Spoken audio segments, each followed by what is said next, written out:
Welcome back. So now we begin the process of taking our leave. We do so with deep gratitude to Your Holiness and to all who have brought us together for an encounter that we will long remember. Thank you so very much. We've had a rich and rewarding dialogue. It has seemed to me that, in a way, we were having two simultaneous conversations for much of our time. One about the human brain, delving very deeply all the way to its primitive core, as we heard. The other about the human mind and its many mysteries.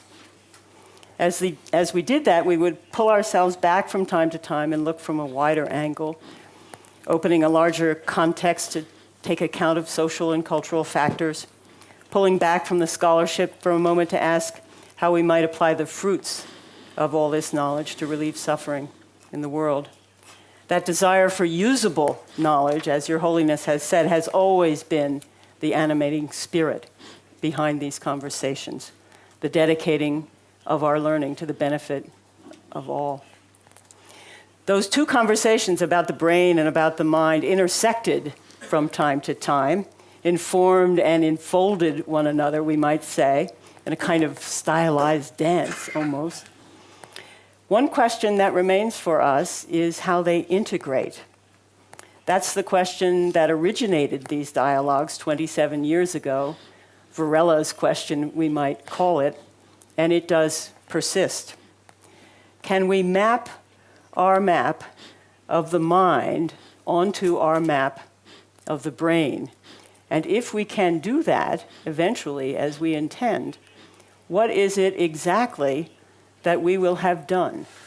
What use will it be? That's a fascinating and important question with which we sit.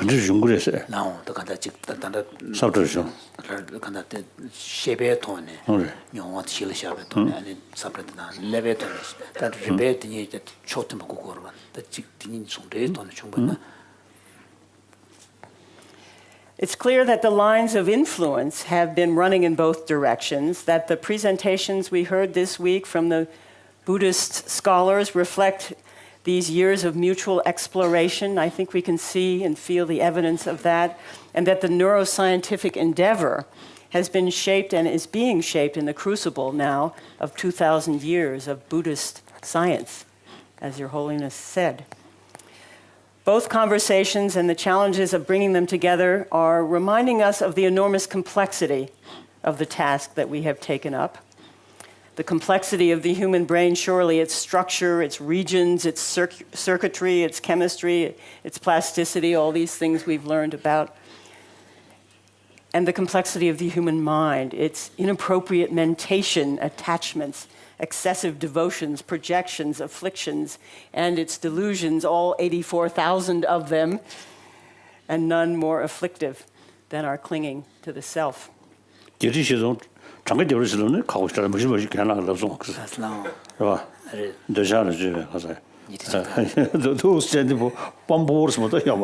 So 84,000, as Metula actually pointed out, that it's better to leave it in this broad outline, because if you were to specifically count all of them, then there's not possible.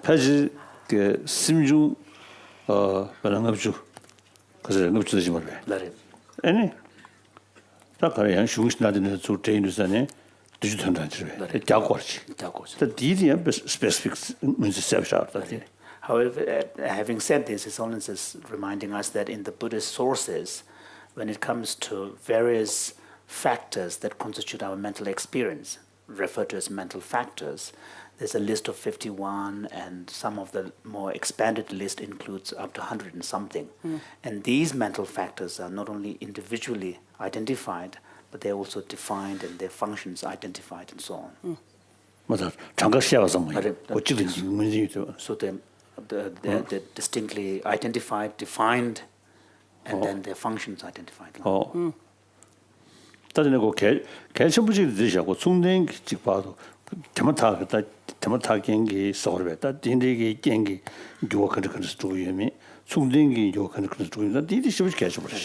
And one of the important facts that is considered in this Buddhist or ancient Indian psychology is how concomitant factors.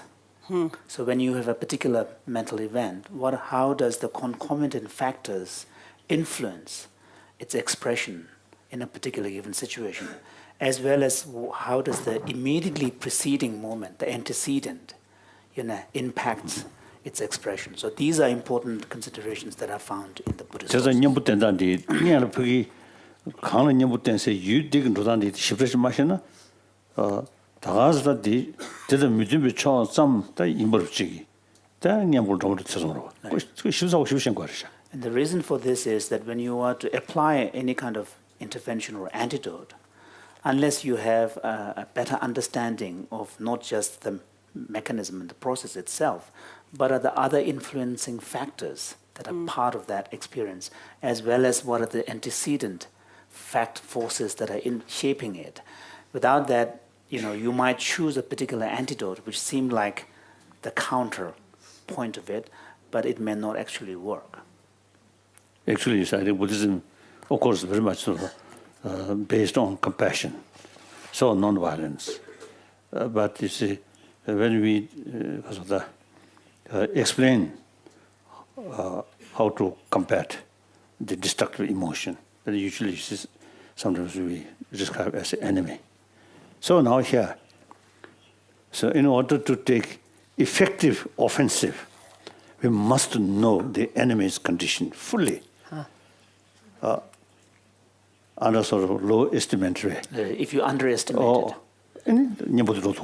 So then if you underestimate the strength of your opponent, then the kind of the counter. So similar, you see, we must know the negative emotion, how it develops. Right. It is immediate causes, what is immediate causes, and other conditions. Knowing that, then the offensive, accordingly, then take. The antidote. So, Your Holiness, then, speaking of knowing the enemy, we were very moved this morning when you spoke of the monk who had been in the Chinese gulag and been tormented and was able to maintain his compassion for his tormentor. That was a very powerful story for us. It went deep. We've been hearing this week in our conversations that Western societies stigmatize and marginalize people with addictions, the people with the conditions we've been discussing. They see them as responsible for their situation, despicable even, sometimes hate them, marginalize them, send them to prisons. We talked about how many are in prisons. How can we soften our hard hearts in the face of that enemy? So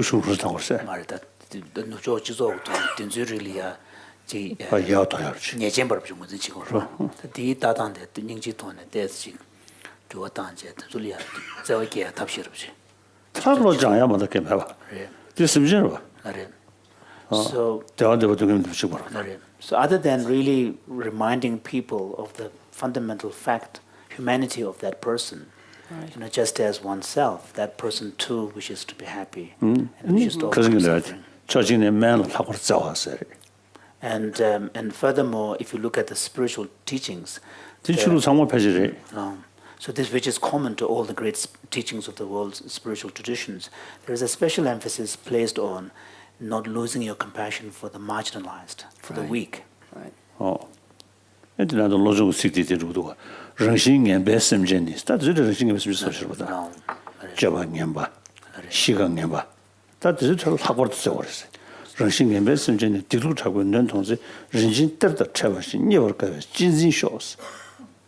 So, for example, in the Tibetan mind training text,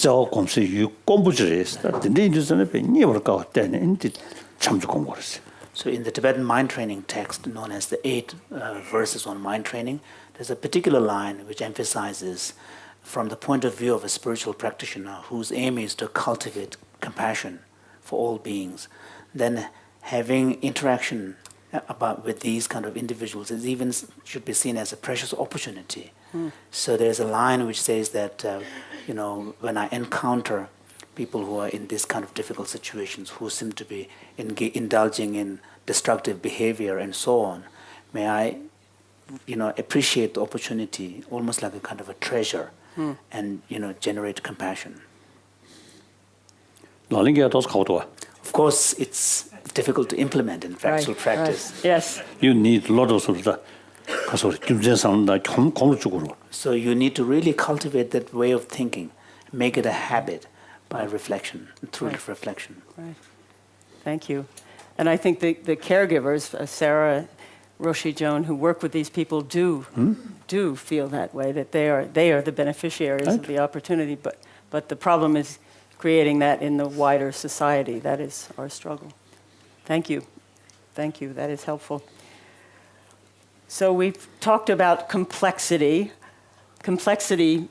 that could make a person's head hurt, as our wonderful presenter Nora said about her head, a person whose head is filled with a very lively mind.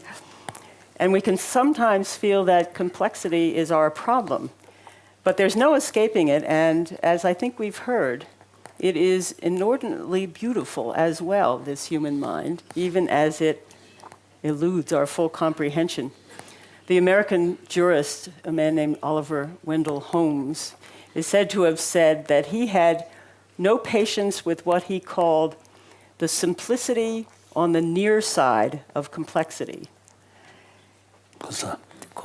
Simplifications of complex phenomena. He wasn't interested in those. That's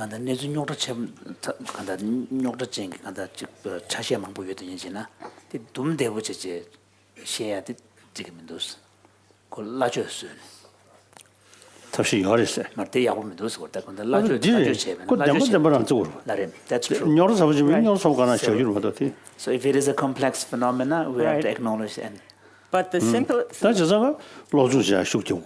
So therefore, the emphasis on education. Right. Also, we need expert. Right. Right. But we never find answer simplifying that. Right. No. Right. We must know the reality. But he said we do seek simplicity on the far side of complexity. And that's the ultimate prize. Going through all of the expertise, all of the complexity, and coming through with simplicity. And I think Your Holiness has done that for us this week. So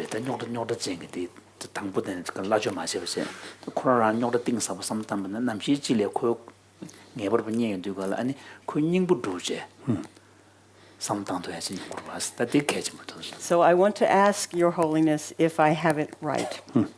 So I think you have been saying, when you've spoken of the deeper level, this place where we can shed our ignorance of the fundamental reality, that we are all human beings together, that we are the same in that respect, despite our vast diversity, that we all want to be happy, that all beings possess what in your tradition you call Buddha nature, and what Christians recognize as the spark of God, and that all of us, religious or not, can know as love. It's as simple as that, the path to inner peace. It's simple, but it's not easy. And I think that may be where our two conversations come together, the mind and the brain, in that place of peace. 그래, questions 왜 그래?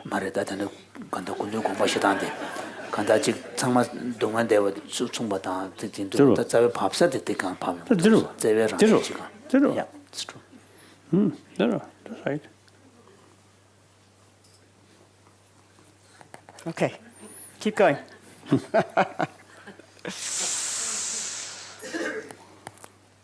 We've covered a great deal of material, and much of it has been highly sophisticated, and it's going to take us some time, I think, for it to settle. We'll be living, I think, for a time with the question of what claims this experience will be making on us, all of us, the participants, the witnesses in the room, the monks and the other special guests who have given us the gift of their attention and who've helped hold this space for us and with us, who've helped make it a sacred space. We are all going to go through a settling process. one akin to one described by John Gardner. Has His Holiness met John Gardner, a writer 그래. in the United States, who writes on self-renewal? He describes self-renewal as an endless and unpredictable dialogue between our potentialities and the claims of life, not only the claims we encounter, but the claims we invent. 그래서 나 들으실 때 간다 self renewal 슬랍지 가는 거지. 마음 봐 수수다 단단해. 마음 봐라 중주기. 네버 여러 봐. 네버 데세야. 냠뇽 거 터네. 누가 써야 나 간다 self renewal 세트. 수수 간다 수수리야 간다 네버 망보 여러 봐. 누구지? 네버 여러. 공도패야. 공도패야. 세방 세. 레직 삼단계 들었어. 그래. So we will have a moment to hear from our participants what they will be taking away in a moment. I just want to say one more thing and to ask Your Holiness about it. Throughout the week, I have been struck with the important role that laughter has played in our proceedings, how often you have laughed. We have learned now that it is releasing surges of dopamine in our brains. 아니 내가 지치겠어. 나 내가 가지고 왔어. 도파민 릴리즈 지거스 나. But laughter, 하나 뒤집고 그러. 하나 뒤집고 그러. Yeah, but it's more it's more pleasant when you laugh. If everybody is very serious, right? and the best joke you see the chocolate. And then as if we are doing it because we are Right. expected to do it like a kind of a burden. So yes. 애들이 주저도 하고 자식 그래. And then you feel the time goes very slow. 그 믿음이 as I mentioned before, you see, we should keep in our mind, we are talking another human being. He want, she want, they're happy. I want to. Same. And so no point pretend. I'm happy, man. No use. Once you see pretension, pretension comes, then become more difficult. Isn't it? Mm-hmm. Completely open. Yeah. Then also our work also then become really useful. Right? We sincerely, seriously talking. So very good. Not artificial way. Artificial way never produce concrete result. Results. No. Then finally, gun is better.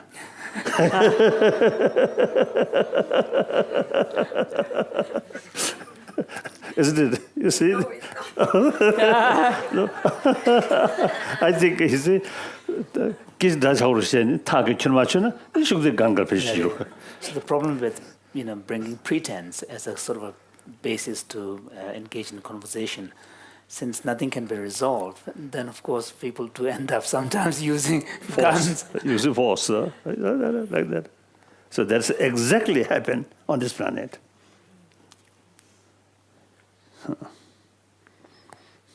When they, dealing with problem, not seriously, not sincerely, but always keep one's own interest, and then pretend it, as a peace-loving nation.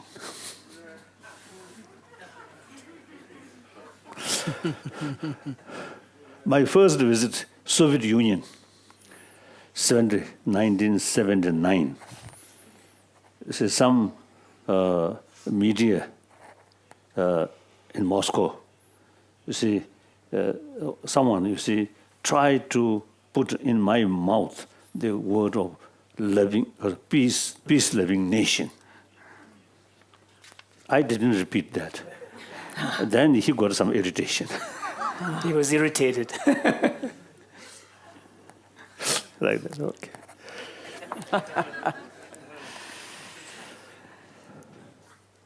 Well, you've given us this laughter. We Westerners tend to take life too seriously, I think, sometimes. America don't agree. I think American better, I think. Americans are Americans are better. Well, some of the Europeans, I think Italian better. I think German and the Swiss also, I think a little bit.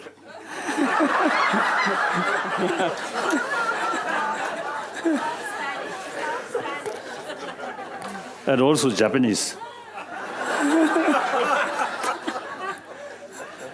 We're going to get ourselves in trouble, Your Holiness. Oh,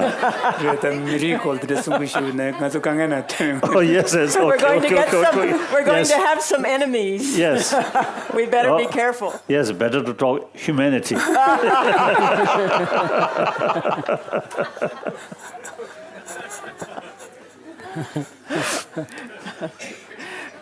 Your Holiness, I had written down some things and I've put them away. I'm having too much fun laughing with you.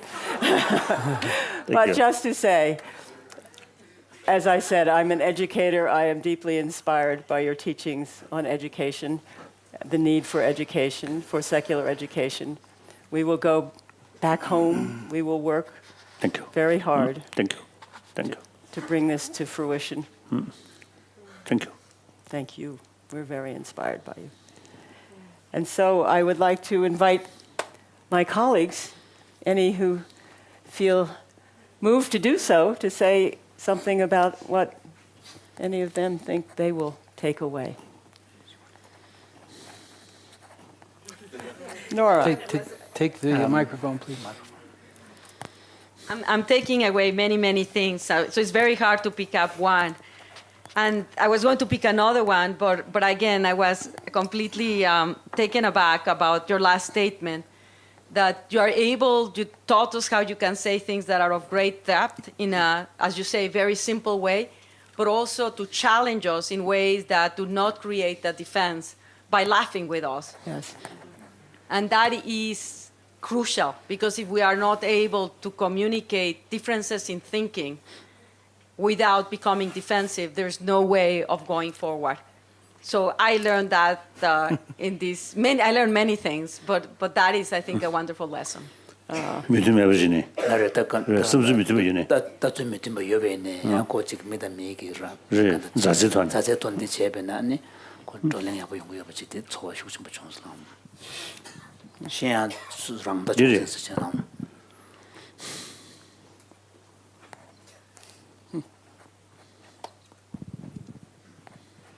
Your Holiness, when this meeting was planned and we had our meeting in Boston to consider the topics and to all the presenters were there reviewing their material, it was not clear to me at that time that the intersection between the topics that we were considering and the broader agenda on secular ethics would be so apparent. And one of the, for me, one of the extremely valuable lessons of this meeting has been the number of times that Your Holiness has mentioned education. And we've cycled back to that. And I think that the effort to incorporate into education strategies that can prevent the kind of problems that we're all dealing with is absolutely crucial. And we as a species have a moral imperative to do everything we can to put into place the mechanisms in our education system to achieve those outcomes. And I think that you have given us additional inspiration for the broader efforts of Mind and Life in this area. And I think that it's just been enormously helpful. And going forward, I think that this meeting will play an important role in that larger effort. So with that, we're all very deeply grateful.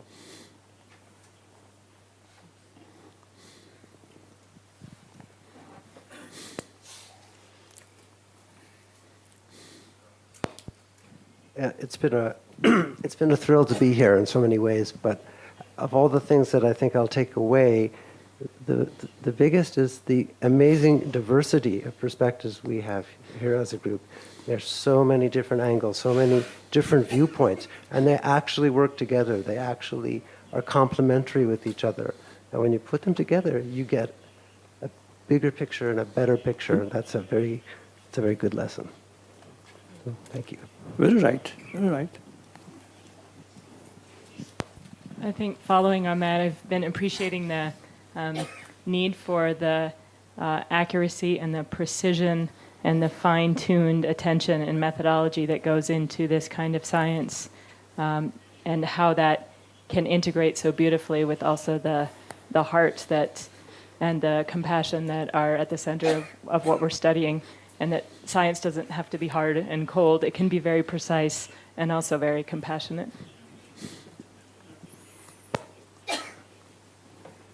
I would like to follow on that, and I also there's so many things that I will take with me home from these 5 days and this meeting.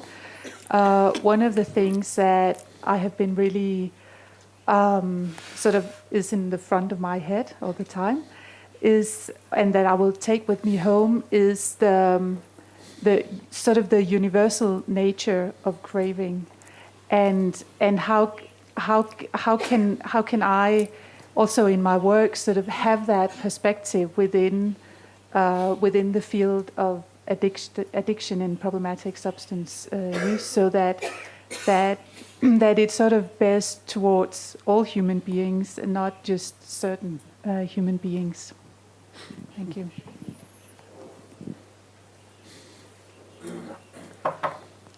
Yep. Okay. I'm wondering so much about the relation between understanding and practice, two themes that have come up this week.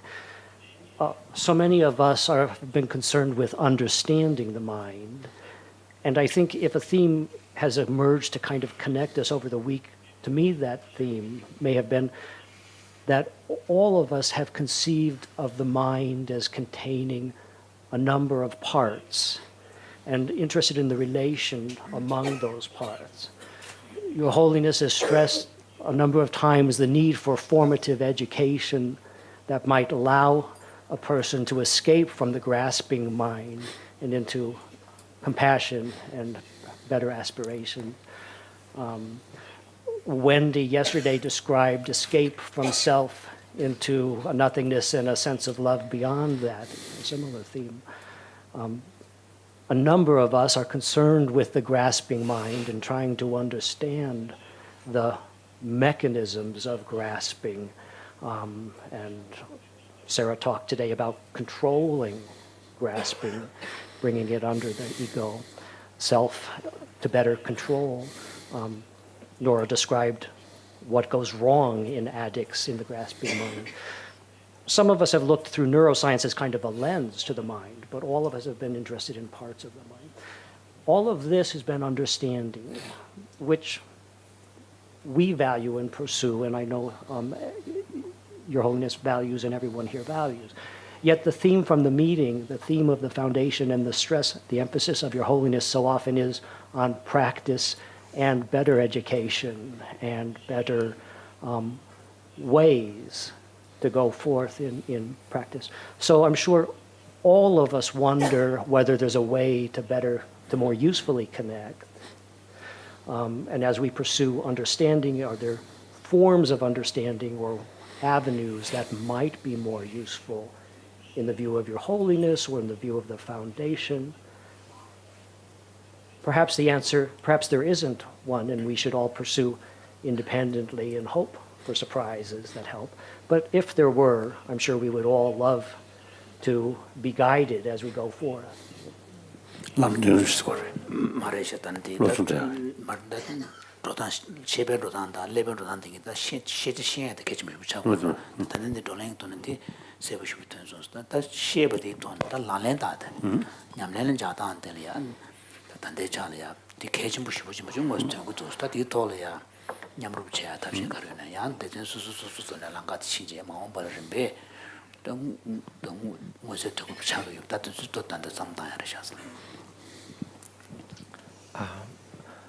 When we speak, very often when you speak with journalists or politicians about the benefits of mind training, of values, and one of the arguments that they often say, it is all fine, for upper middle class people in the West, who can afford emotionally and time-wise to spend time with training their mind. Say, no, what are you talking about those staff, for very poor people in difficult countries and difficult environment, in difficult areas, and they dismiss it because of that. So to hear that, that homeless, people who live in cars, not only would come to that regularly, but 6 months later, half of them, whether they are still in their car maybe or in homeless, would continue that meditation. That's absolutely amazing. And that's the perfect answer to those who say it's only for middle class people who have nothing to do, on Saturday afternoon or something like that. So likewise, the richest program of preschoolers is specifically done in an area where they are from very difficult social environment. Sometimes single parents or they live on food tickets, and still it has a remarkable effect. And likewise, I wanted to give the example of a school in England called Kidlington. It was started in 1993 in a very poor suburb of Oxford. And they also started against a very difficult environment. They didn't go to the rich areas. And they are entirely based on values. So every month there is one value that on every other teaching is based. Even geography, so they take every month, for instance, respect, benevolence, responsibility, cooperation, trust, tolerance, openness, patience, peace, courage, honesty, humility, gratitude. So the whole will be written all over the walls of the school, etc., etc.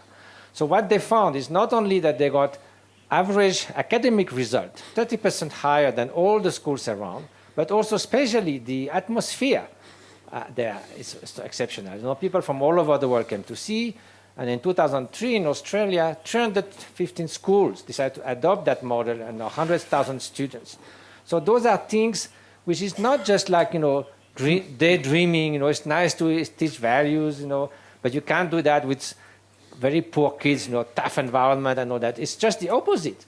And those examples show that we should not think that it's a luxury for wealthy or easy middle-class Western people, and then forget about going to difficult areas. So that's all the more encouraging, I think. And also how much people value that. Just last example, Tanya Singer is doing a 1-year study on empathy, compassion, loving kindness, and with 400 people, volunteers who come to the lab. Normally, over such a long period, you get a lot of dropout. People start, and then they have other things they drop.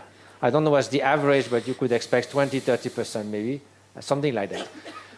After already 4 months on the study, she had only 3% of dropouts. That means the people are extremely committed to do it. That means they sense the benefit from it. And those are randomly selected people from a group of volunteers. So I think all this is very encouraging, that we can really reach where need is. And that's, I think, it makes all the more sort of confidence, enthusiasm, and determination from our side that we can do something useful. I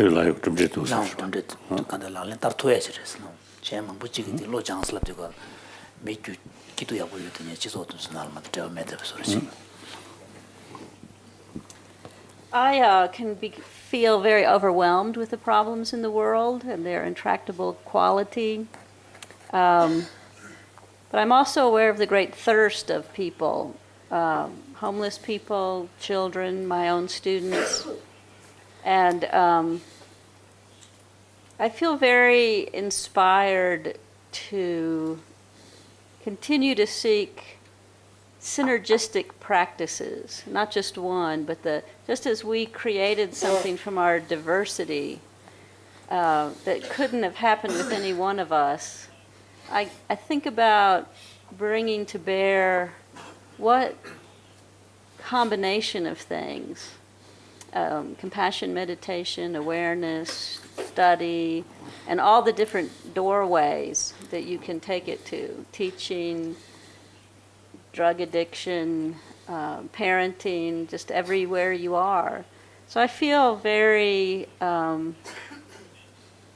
moved by the example of Your Holiness and by the example of this group about how the interaction of things is so fruitful. So I don't know if hopeful is the right word, but inspired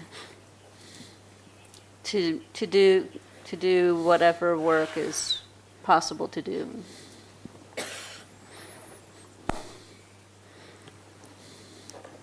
가서 저와서 모임에 지금 숨쉬어버려 그렇지.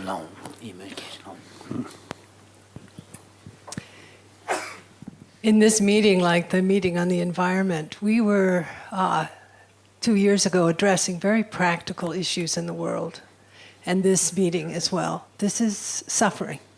This is what we've talked about in these days together, the truth of suffering.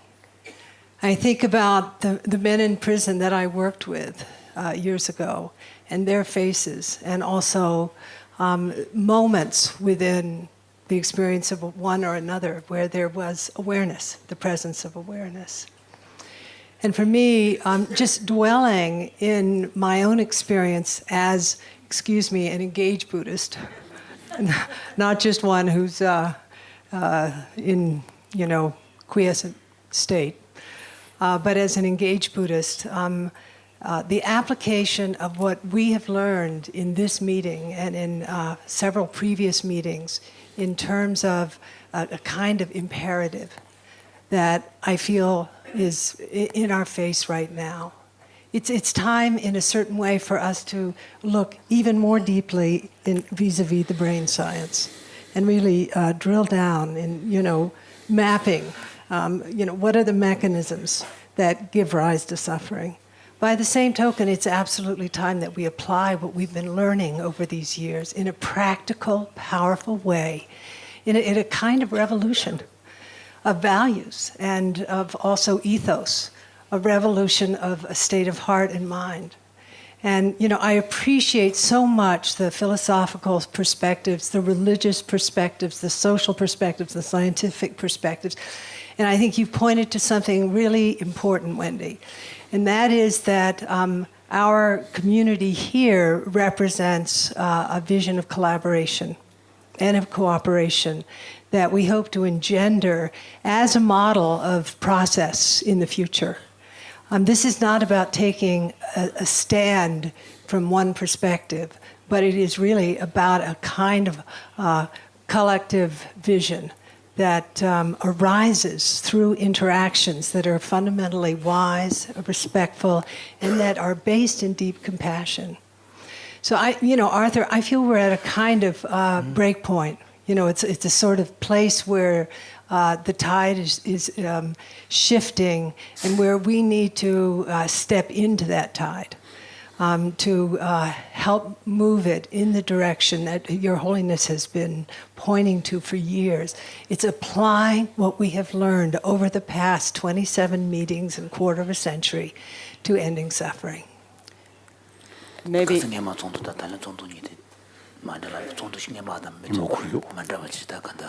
결동해.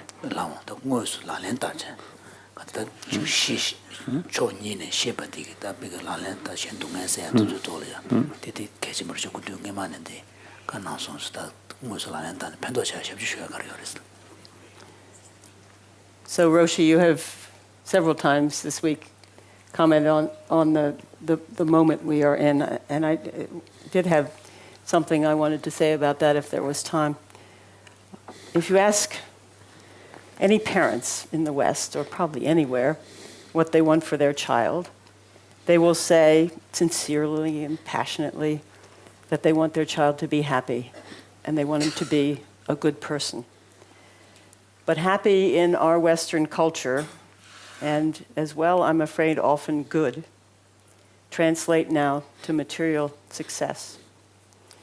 Educational systems are created to serve societies. In the industrial era, we had an educational system that stamped out dutiful bureaucrats.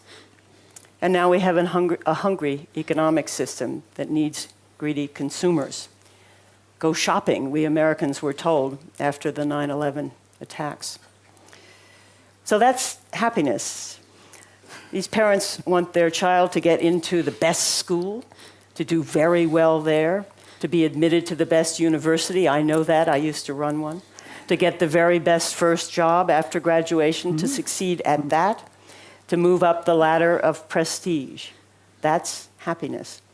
Someone used the word narcissism yesterday, and it reminded me of a passage of a book I read in the late 1970s. It was called The Culture of Narcissism by a man named Christopher Lasch. He wrote, "When a man adopts a vertical vision of career, worry is his constant companion." Today, we would say a man or a woman, a boy or a girl, and we might now add, when a society adopts a hierarchical vision of the meaning of life, greed and fear will be its bitter toxins. The gap between the rich and poor has been widening rapidly, alarmingly in the US and throughout the West. The hierarchical vision has been consuming us, and the toxin has infected our educational systems. Research that has been done for years at the University of California in Los Angeles, asking young Americans as they prepare to leave for college, what is it that they hope to gain there? For decades, the majority said they wanted to develop a philosophy of life, to understand life's meaning, to find a sense of purpose. More recently, the primary goal young people state for college is to find a good job, earn a good salary, succeed in the world. Our definition of success has been ever more distorted. Young people know that. They feel it, but they feel utterly trapped by it. At my college, students used to say, "I'm taking economics for my father. For my mother, I'm taking art history." So what is this all about? Where does it come from? Your Holiness mentioned fear as the emotional mechanism driving many of our delusions, and I believe you are right. The shift in the culture, the way it is speeding up, heating up, the feeling that so many have that they are being driven by forces beyond their control. We all know it, we all feel it. We could call it addiction, I think, from what we've heard this week. There's a growing fear, I think, that all the reliable structures are starting to break down. Economies, national and global, governance structures around the world, certainly back home where I come from.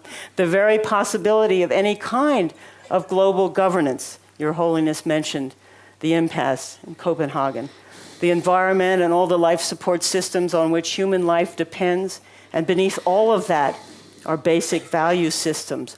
All of these support systems around us seem to be cracking apart, and that creates a terrifying feeling that we're in free fall. So people are looking for a haven in a heartless world. That's the title of another book. We delude ourselves into thinking that if we can separate ourselves from others, if we can create isolated enclaves, then maybe we can be safe. And the tragedy is, as Your Holiness teaches, that exactly the opposite is true. We need to reach out to one another if we are to be safe.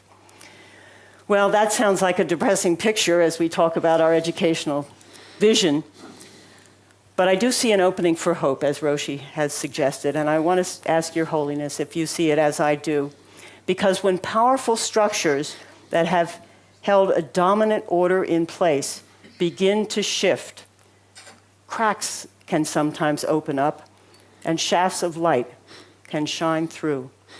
And I see this work that we are doing here, as a light that can shine through the cracks and illuminate a better, a more human way forward for us all.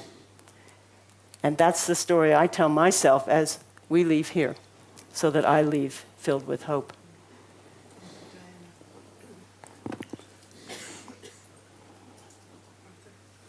Thank you, Diana. Thank you, Your Holiness. It falls to me to close this gathering. I can't believe it, right? As I look around the room and see so many familiar faces from so many parts of the world, and our wonderful monk scholars who've been asking these questions, it's, we'll just 2 years from now, we'll find a time to reconvene on another topic. But I want to begin with a few thank yous. Of course, I want to begin by, first of all, thanking you for your 26 years, 27 meetings. That's a lot of patience. I want to also thank Tenzin Takla and Chimi. I don't know where they are, but wherever you are, thank you very much. Without them, this would not take place. Your staff. I want to thank the presenters. You know who you are. We all know who you are, so we needn't. Oh, there you guys are. There's Chimi. Is Tenzin Takla back there too? Yes. Okay, come on out and step forward, because most people don't know you. I know, Tenzin Takla and Chimi.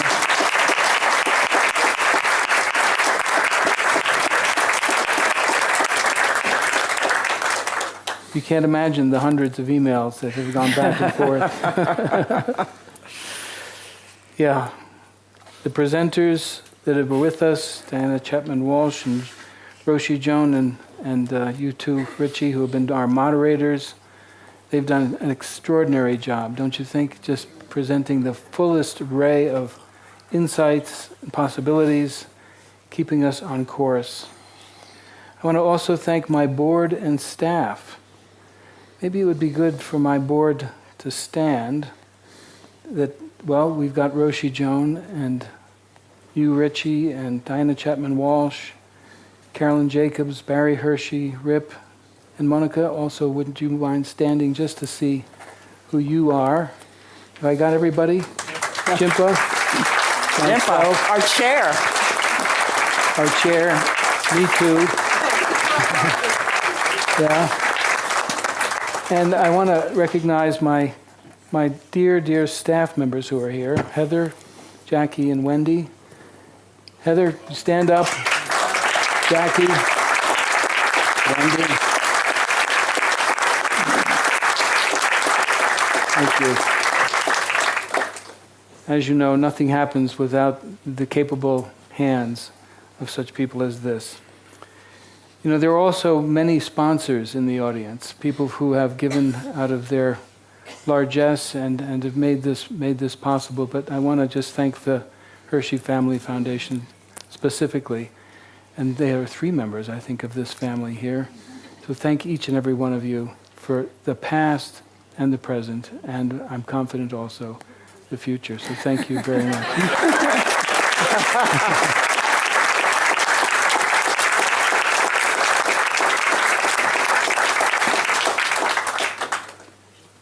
My thoughts, go back to last night when we were at Tipa and seeing the young performers, presenting the traditional dress and songs and dance, music with such great beauty.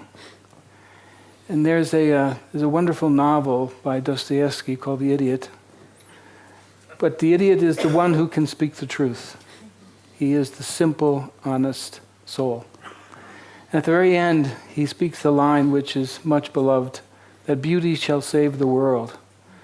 And one thinks of all the sufferings of Tibet and of your holiness and your community, and that the arts can still sing with such vibrancy, is something where you do feel that these arts, the beauty of the arts, can save the world.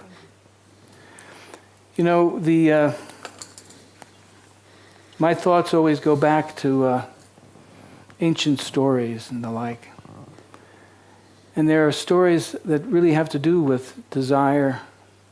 Not only desire that becomes craving and attachment and then addiction, but one of the other things we spoke about was the eros, the desire that becomes eros in its nascent and most sublime form of aspiration.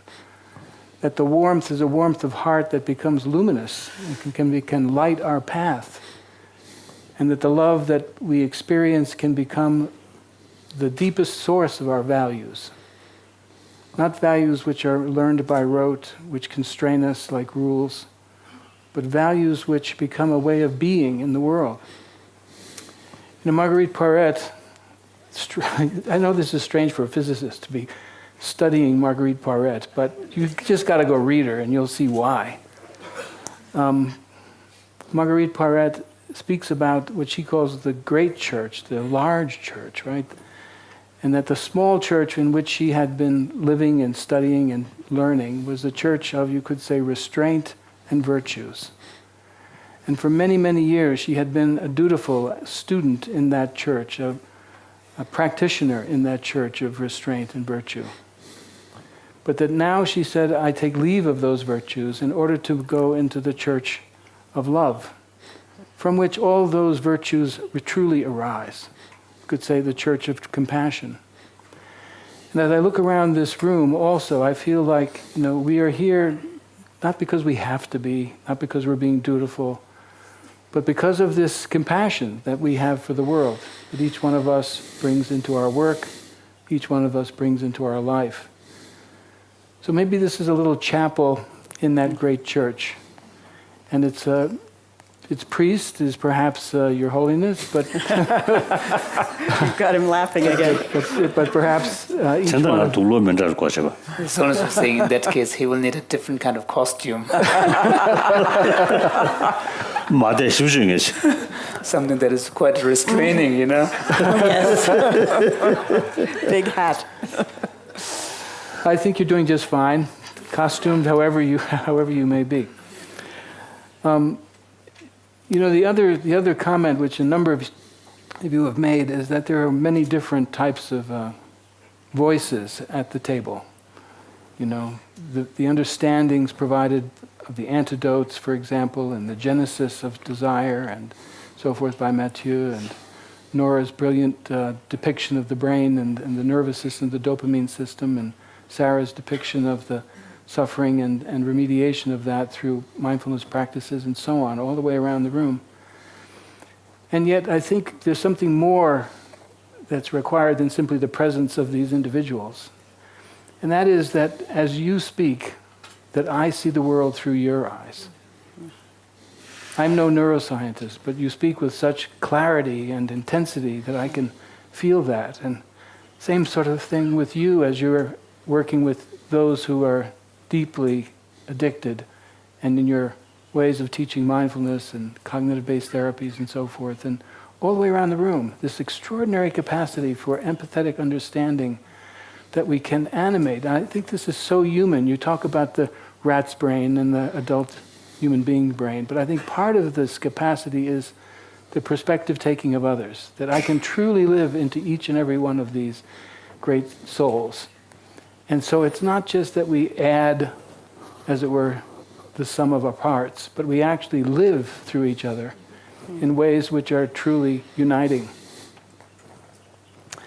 By now you know I like old stories, old myths and legends, and one of them is about Isis and Osiris. This is an Egyptian myth. And Isis is the feminine goddess, and Osiris is the male god, the powerful male god.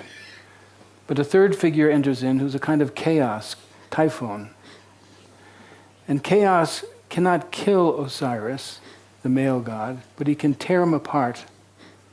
And he can hide the pieces in different parts of the world. And the task of Isis is to put the pieces back together again, so that Osiris can come back to life. And in some ways, what we've done here, I think, is just that magic.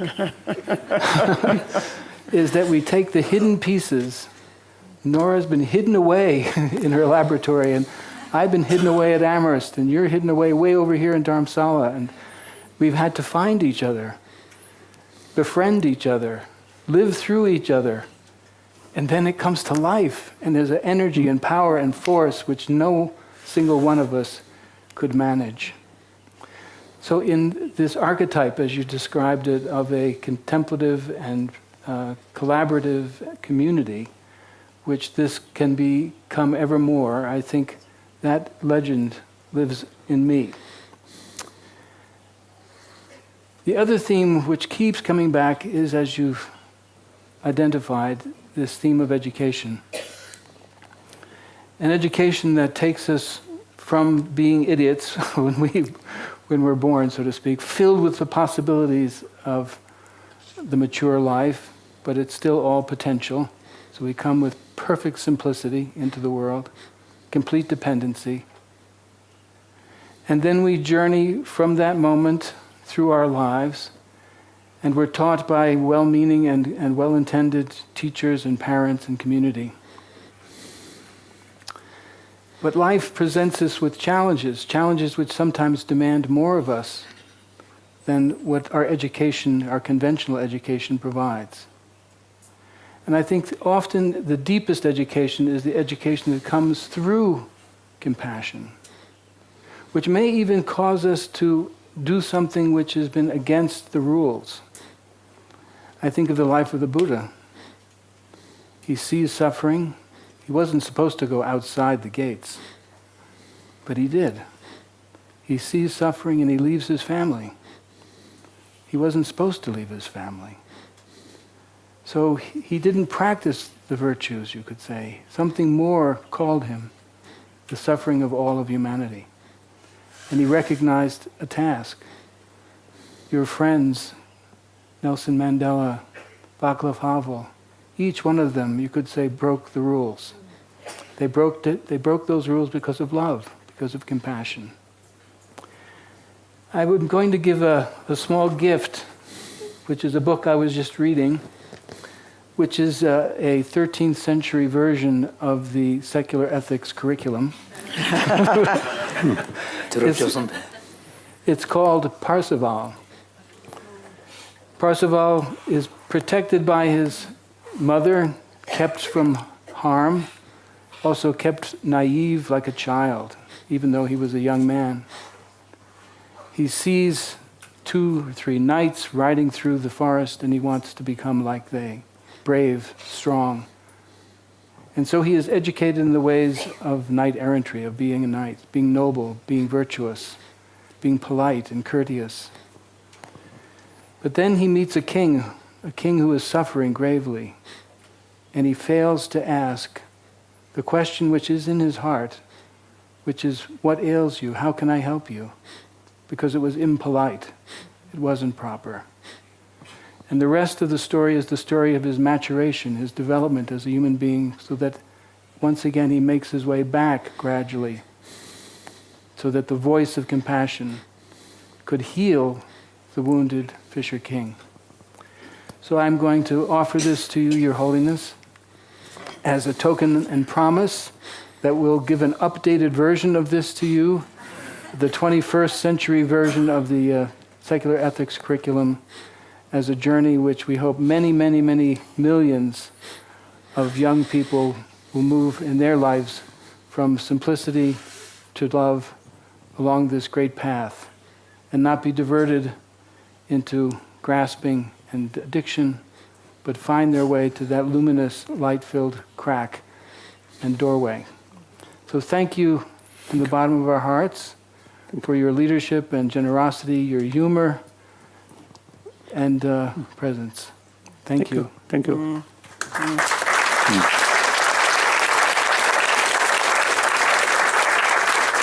Thank you. I think I want to share a few words, through a few words. We human beings, as others are mammals, we have this body and mind.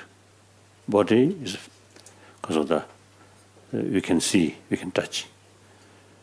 But there is also the experience, consciousness of mind. So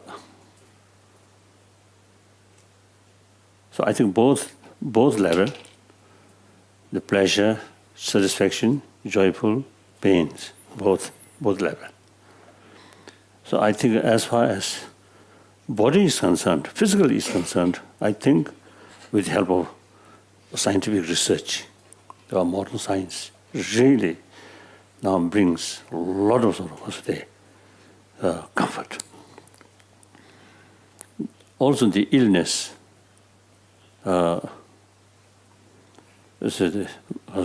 through scientific research, medicines, really very helpful. Then medicine, in order to reduce or in order to eliminate illness. Firstly, body itself is some sort of element. This is 소투야지. It needs to 나설 have, 가서 그게 동린체야. 애는 그 소투야지. 누버지 여연이 맨디티다 데려가지고. the very fact that medicines responds to the body responds to the medical treatment is there is something inherent in the body that has this ability to be receptive and also kind of gather its kind of resources to be able to heal itself. So like a body, mental level also, you see, there are different emotions which really brings the sadness or sorrow, Suffering. Suffering, mental suffering. Also within the mind or emotion, there are factors that will oppose this, counter them. So like a physical level, external medicine help the body's nature sort of forces which bring healthy. Oh. So similarly, education. I think a proper education, I think immense help, you see, to to strengthen the natural resources that we have within our mind internally. So now, I think up to recent years, see, we only pay attention about physical level. So now, I think obviously it's a lot of sort of problem, ultimately, you see, due to the mental difficulties. Right?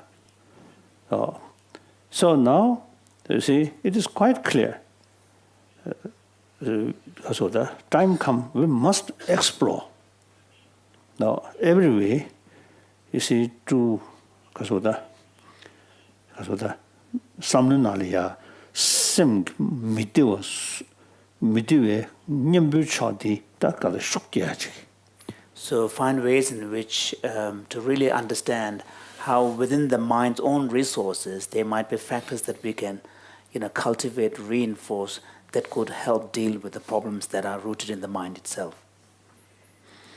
Now here, I think from Buddhist viewpoint, like Buddha mind or Buddhist higher stage of Buddha, because Bodhisattva's mind is the real sort of that kind of medicine for that.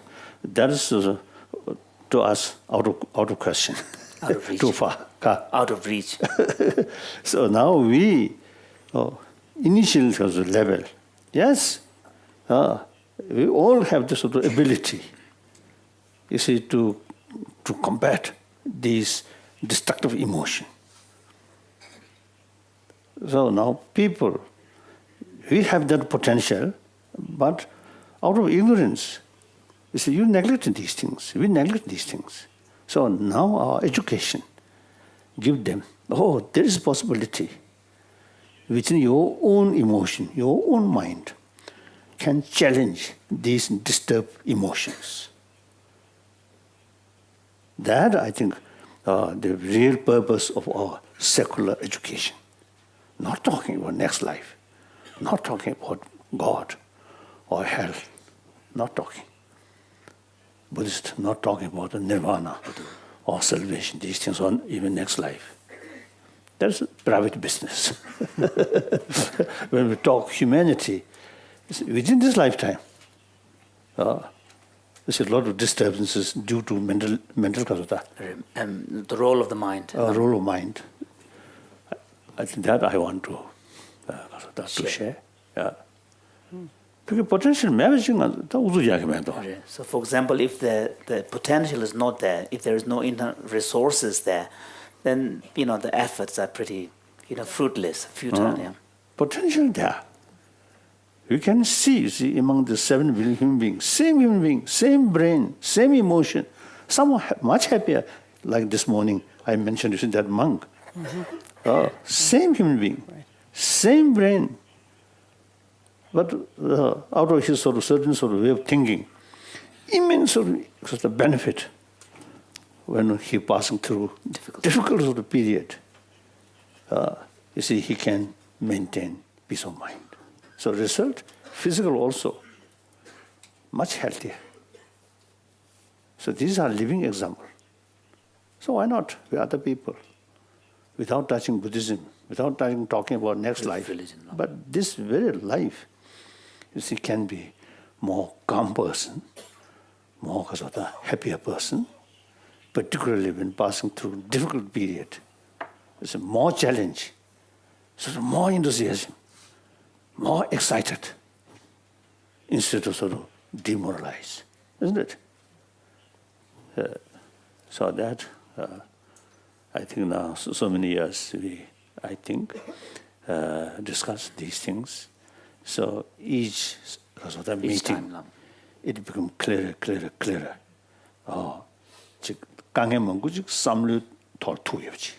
So what is becoming clear every time as we meet is that many of the problems, the source of many of the problems really lie within the mind. So So what we are doing seems to be really touching now upon the root itself. So, all the participate? Right. No participants. Thank you, all. Thank you. Anyone, I think those people who first time come here, do you find some disturbances about your sleep because of the height? No problem. Born in Mexico City, which is very high. Oh, right, that's right. Even higher, little higher. You see, I always carry on a meter. So this altimeter. Altimeter. This time I found Mexico City, then another sort of place, higher than Dharamsala. Here, about 1,600 meters. Meters, no. There, about 2,000 meters. One place even higher. But Ladakh, sometimes you say 4,000 meters, 5,000 meters. That I feel it.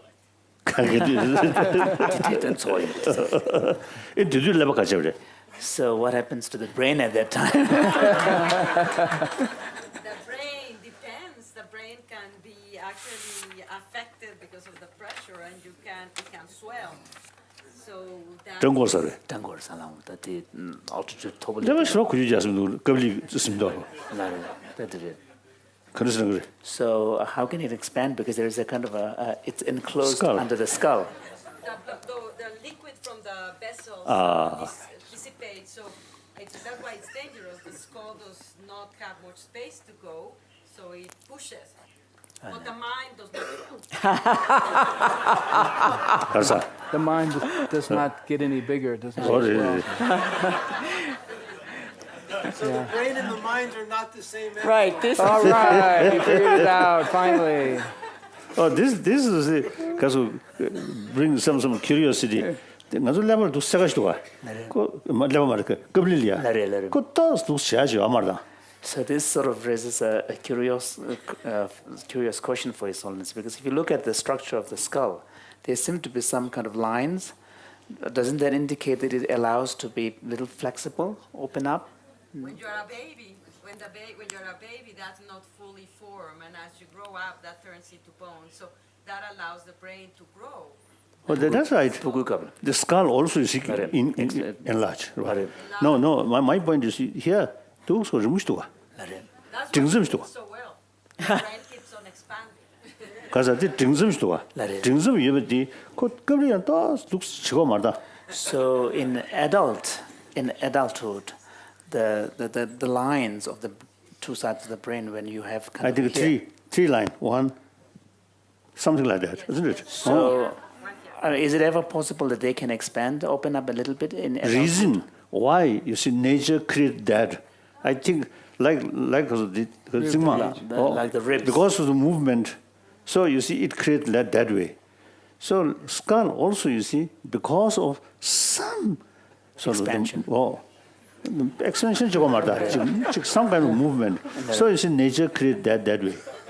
The belief of why nature created that line is for, first of all, the baby when it's born and it has to come through a passage that's very constrained, it allows it to come closer and pass, and the baby brain is very large, but it's going to grow further.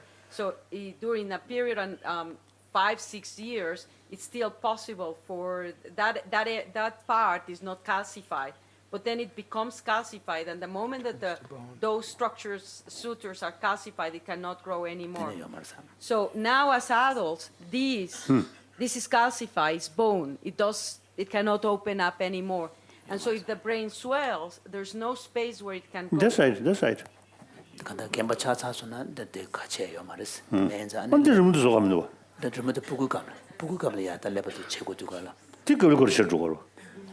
드림도 메게 탄다 부구กัน깨운도 가는 상마 투미. 그러나 감게 주고 이 철철 주고. 나래. So why in that case, for example, like in the case of thigh bones, the bone itself expands. So why wouldn't the brain comes kind of fixed and then the bone structure, the skull expands? The bone can become wider. 자, 그다음에 겁리 the whole sort of skull, just one sort of piece. Okay, skull itself, you see, expand. So why not? You see this one.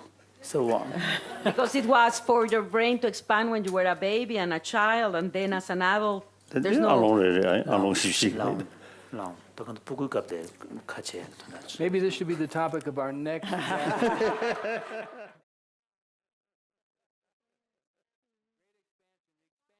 Offensive. We must know the enemy's condition fully. Under sort of low estimatory. If you underestimate it. So then if you underestimate the strength of your opponent, then the kind of the counter. So similar, you see, we must know the negative emotion, how it develops. Right. It is immediate causes, or what is immediate causes, and other conditions. Knowing that, then the offensive, accordingly, then take the antidote. So, Your Holiness, then speaking of knowing the enemy, we were very moved this morning when you spoke of the monk who had been in the Chinese gulag and been tormented and was able to maintain his compassion for his tormentor. That was a very powerful story for us. It went deep.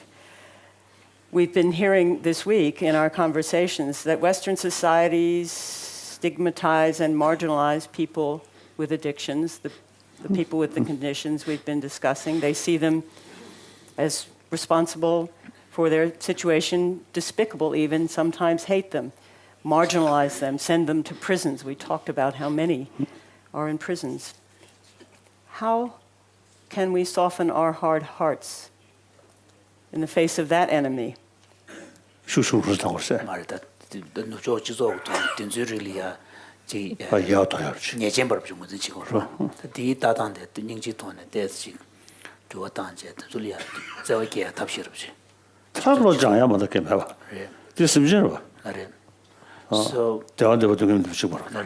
other than really reminding people of the fundamental fact, humanity of that person, right. Just as oneself, that person too wishes to be happy and wishes to overcome suffering.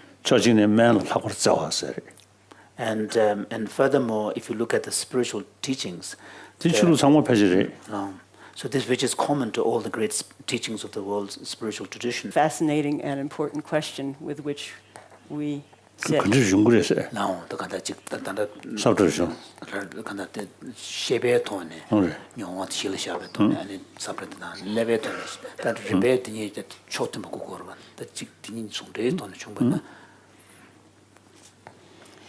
It's clear that the lines of influence have been running in both directions, that the presentations we heard this week from the Buddhist scholars reflect these years of mutual exploration. I think we can see and feel the evidence of that, and that the neuroscientific endeavor has been shaped and is being shaped in the crucible now of 2,000 years of Buddhist science, as Your Holiness said.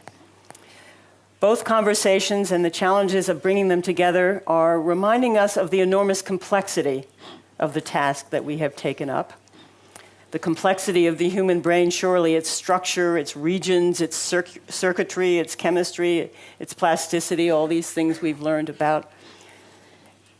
And the complexity of the human mind, its inappropriate mentation, attachments, excessive devotions, projections, afflictions, and its delusions, all 84,000 of them, and none more afflictive than our clinging to the self. 장거리로는 가고 싶다. 무슨 괜찮아 그러서 As long. 봐. 도시하는 집에 가서. 뭐 반복으로 뭐도 해 말다. So 84,000, as Metula actually pointed out, that it's better to leave it in this broad outline, because if you were to specifically count all of them, then there's not possible. 패지 그 심중 반응업주 그래서 응업주지 말래. Let it. 아니. 다 그래 양 중심나는 저 대인들산에 디지털한테 자고르지. 그 디디야 specific 문제 세브샤다.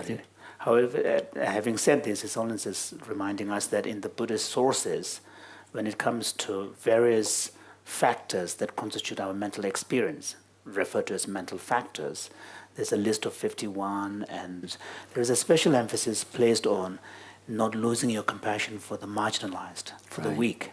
Right. 나도 로종 시티들도 정신에 배심전이 다들 정신에 배심전이서보다 저번년봐 시간년봐 다들 저 사고도 저거랬어 정신에 배심전이 뒤로 타고 있는 동시에 정신 때도 차버시 니버까 진진 쇼스. So, for example, in the Tibetan mind training text, 저 공부 공부질에서 근데 이제는 니버까 왔다네 인디 참조 공부했어. So in the Tibetan mind training text, known as the 8 verses on mind training, there's a particular line which emphasizes, from the point of view of a spiritual practitioner whose aim is to cultivate compassion for all beings, then having interaction with these kind of individuals is even should be seen as a precious opportunity. So there's a line which says that, when I encounter people who are in this kind of difficult situations, who seem to be indulging in destructive behavior and so on, may I, appreciate the opportunity almost like a kind of a treasure, and generate compassion. Of course, it's difficult to implement in actual practice. Right. Yes. You need a lot of So you need to really cultivate that way of thinking, make it a habit by reflection, through reflection. Right. Thank you.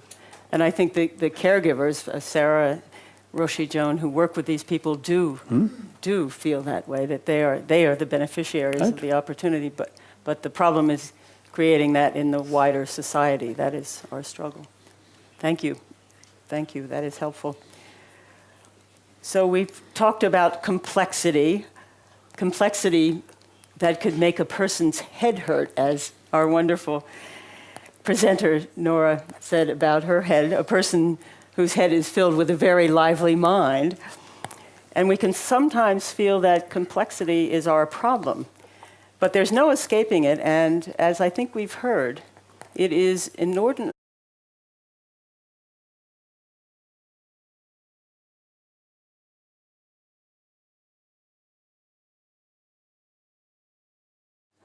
Welcome back. So now we begin the process of taking our leave.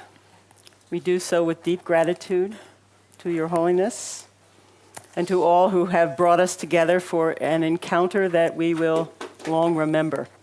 Thank you so very much. We've had a rich and rewarding dialogue. It has seemed to me that, in a way, we were having two simultaneous conversations for much of our time. One about the human brain, delving very deeply all the way to its primitive core, as we heard. The other about the human mind and its many mysteries. As we did that, we would pull ourselves back from time to time and look from a wider angle, opening a larger context to take account of social and cultural factors, pulling back from the scholarship for a moment to ask how we might apply the fruits of all this knowledge to relieve suffering in the world. That desire for usable knowledge, as Your Holiness has said, has always been the animating spirit behind these conversations, the dedicating of our learning to the benefit of all.